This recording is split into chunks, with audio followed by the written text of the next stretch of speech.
जय हिंद प्यारे बच्चों। तो हम आप लोगों को बताने वाले हैं बोर्ड एग्जाम में सामाजिक विज्ञान की कॉपी कैसे लिखेंगे। तो आइए जानते हैं। तो पहला प्रश्न है, अर्थव्यवस्था के 3 क्षेत्रक कौन कौन से हैं। तो लिखना है, तो आपको यहाँ से हेडिंग बना देना है अर्थव्यवस्था के क्षेत्रक। फिर इसमें आपको लिखना है ऐसे क्षेत्र जिनसे हमें धन की प्राप्ति होती है। अर्थव्यवस्था को मुख्य रूप से 3 भागों में बांटा गया है। तो अपने ही भाषा में आसानी से लिख सकें तो ऐसे हमने लिखा है। तो आप इसको आसानी से कर सकते हैं एग्जाम में।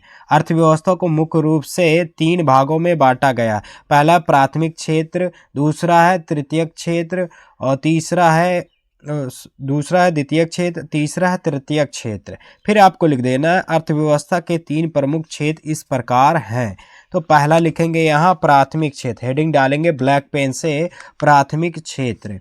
इसमें लिखेंगे प्राकृतिक में पाए जाने वाले संसाधनों का प्रयोग करके उत्पादन किया जाता है, वह प्राथमिक क्षेत्र के अंतर्गत आता है। जैसे कृषि, पशुपालन, खनन, मछली पालन आदि, ये प्राथमिक क्षेत्र में आते हैं, तो याद रखेंगे। फिर इसके बाद हमने लिखा है द्वितीयक क्षेत्र। द्वितीयक क्षेत्र लिखा है इसे औद्योगिक क्षेत्र भी कहते हैं। तो आपको लिख देना है इसे औद्योगिक क्षेत्र भी कहते हैं। इसमें प्राथमिक क्षेत्र की सहायता से प्राप्त वस्तुओं का निर्माण किया जाता है, जैसे कारखाने, उद्योग, विनिर्माण आदि किसमें आता है, द्वितीयक क्षेत्र में आता है। अब यहाँ तृतीयक क्षेत्र हमने लिखा है, तृतीयक क्षेत्र में लिखा है तृतीयक क्षेत्र, इसमें प्राथमिक और द्वितीयक क्षेत्रों को सेवाएं दी जाती है, इसे सेवा क्षेत्र भी कहते हैं। एकदम आसान भाषा में लिख देना है, जैसे बैंकिंग, शिक्षा, परिवहन, स्वास्थ्य आदि। तो ऐसे आपको बनाकर लिख देना है अच्छे से। तो आपको कहीं भी ऐसा नहीं मिलेगा, तो इसको बिल्कुल भी आप स्किप ना करें, इसको तुरंत नोट कर लें। एग्ज़ाम में ये प्रश्न हमेशा आता रहता है। आइए देखते हैं अगला प्रश्न। प्रश्न नंबर है अगला, प्रश्न नंबर 2, भारत में कपास उत्पादन के किन्हीं 2 क्षेत्रों का परिचय दीजिए। तो ऐसे लिखेंगे, आप यहाँ तक पूरा नोट कर लेंगे कि भारत में कपास उत्पादन के 2 क्षेत्र, यहाँ तक हेडिंग बना देना है ब्लैक पेन से। इसके बाद लिख देना है भारत में कपास उत्पादन के मुख्य क्षेत्र निम्न है। तो पहला लिख देना है महाराष्ट्र। फिर इसमें लिखना है यह कपास उत्पादन का प्रमुख केंद्र है।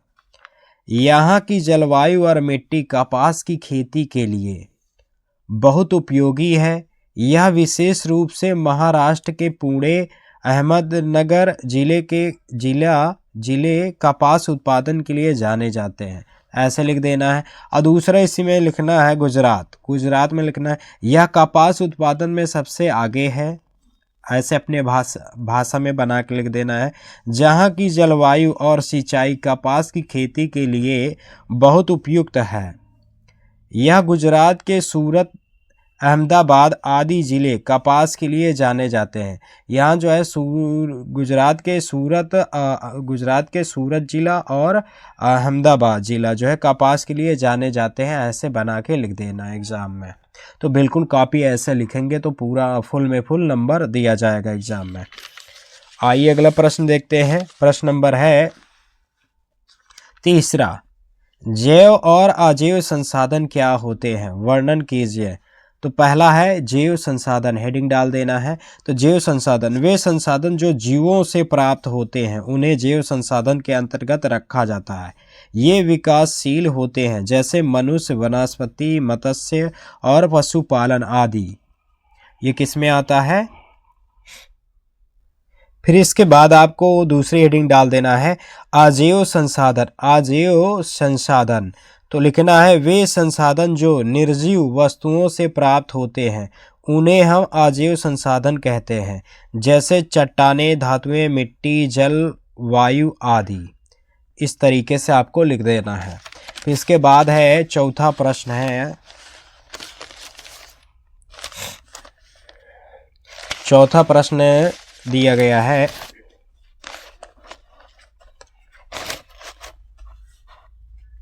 चौथा प्रश्न, खिलाफत आंदोलन कब शुरू हुआ। संक्षेप में स्पष्ट कीजिए। तो इस प्रकार से आपको बनाकर लिखना है कि खिलाफत आंदोलन मार्च 1919 ईस्वी में मोहम्मद अली और शौकत अली के द्वारा भारत में शुरू किया गया। यह आंदोलन प्रथम विश्व युद्ध के बाद तुर्की के खलीफा पद की रक्षा के लिए अंग्रेज़ों के विरुद्ध शुरू हुआ। महात्मा गांधी जी ने इसे हिंदू और मुस्लिम एकता के रूप में देखा और इसे 1920 ईस्वी में असहयोग आंदोलन से जोड़ दिया। इस तरीके से आप लिख देंगे तो फुल में फुल नंबर एग्ज़ाम में मिल जाएगा। अगर एग्ज़ाम में आता है खिलाफत आंदोलन कब शुरू हुआ और संक्षेप में स्पष्ट कीजिए, तो इसी तरीके से आपको लिख देना है अपने भाषा में। बिल्कुल आपको यहाँ से ये पॉइंट याद रखना है कि 1919 में हुआ। फिर नाम याद रखना है कि मोहम्मद अली और शौकत अली द्वारा ये शुरू किया गया था भारत में। इस तरीके से आप फिर महात्मा गांधी जी ने इसे हिंदू और मुस्लिम एकता के रूप में एक देखा और 1920 ईस्वी में जब असहयोग आंदोलन हुआ उसमें जोड़ दिया इसको। तो इस तरीके से याद रखेंगे। आइए अगला प्रश्न देखते हैं। प्रश्न नंबर है, ये तो बहुत इम्पोर्टेंट है, ये कई बार आ चुका है, तो ये लगभग सभी में आता है। तो यहाँ है प्रश्न नंबर 5, आर्थिक महामंदी के 2 प्रमुख कारणों का उल्लेख करें। तो आपको हेडिंग डाल देना है आर्थिक महामंदी के 2 प्रमुख कारण, ये हेडिंग डाल देंगे। तो पहला है अमेरिकी शेयर बाजार का पतन, ठीक है, अमेरिकी शेयर बाजार का पतन। फिर आपको लिखना है अक्टूबर 1929 ईस्वी में न्यूयॉर्क स्टॉक एक्सचेंज में अचानक गिरावट आई जिससे निवेशकों का अरबों डॉलर डूब गया। इसने बैंकिंग प्रणाली को झकझोर दिया और लोगों का विश्वास इसके प्रति खत्म कर दिया, ठीक है, लोगों को इसके प्रति विश्वास खत्म हो गया, ऐसे भी लिख सकते हैं, जिससे निवेश और उपभोग में भारी कमी आ गई। तो ये गिरावट इस तरीके से आपको बनाकर लिख देना है। फिर है दूसरा, अधिक उत्पादन और मांग में कमी। उद्योगों और कृषि, जो उद्योग है और कृषि में उत्पादन मांग से अधिक था कि जितना डिमांड होती कितना चाहिए उससे भी अधिक था। जब लोगों के पास पैसे खत्म हो गया तो खरीद बंद हो गई, यानी खरीदारी भी बंद हो गई। लोगों के पास अगर पैसा नहीं रहेगा तो कैसे खरीदेंगे, तो खरीदारी भी बंद हो गई, जिससे कीमतें गिर गई, जिससे चीज़ों यानी वस्तुओं की कीमत गिर गई और उत्पादन रुक गया। इस तरीके से बनाकर लिख देंगे। आर्थिक महामंदी के ये 2 क्या है, प्रमुख कारण है। आइए अगला प्रश्न देखते हैं। प्रश्न नंबर है 6। प्रश्न नंबर 6 बताया गया है। प्रश्न नंबर 6, सूचना का अधिकार क्या है? यह किस प्रकार उपभोक्ता की शक्ति में वृद्धि करता है? तो आपको हेडिंग डाल देना है सूचना का अधिकार।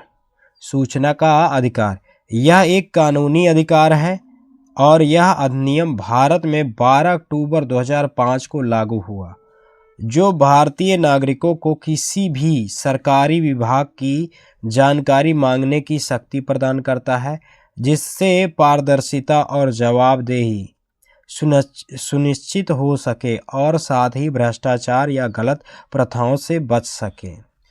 दूसरा आपको हेडिंग डाल देना है, इसमें क्या बताया गया है, उपभोक्ता की शक्ति में वृद्धि। इतना आपको हेडिंग डाल देना है यहाँ, उपभोक्ता की शक्ति में वृद्धि।